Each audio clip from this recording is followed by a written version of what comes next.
ভারত সরকার একটা নোটিফিকেশন করেছে, জেনে রাখুন। সেই নোটিফিকেশনটা আমরা চ্যালেঞ্জ করব।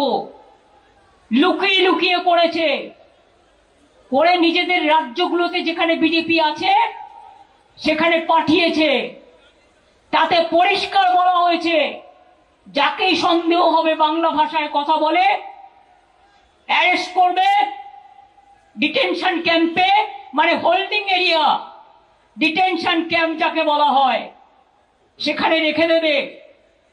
এবং কেউ আত্মীয়র বাড়িতে বেড়াতে গেল, শুনুন আমি একটা কথা বলি, অন্য ভাষাভাষীদেরও আমি সম্মান করি।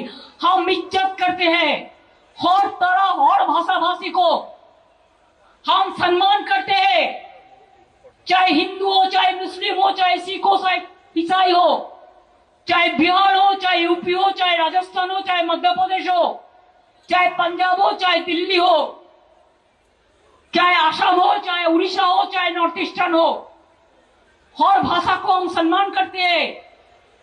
हर इंसान जो इंडिया का नागरिक है हम उसको सम्मान करते हैं।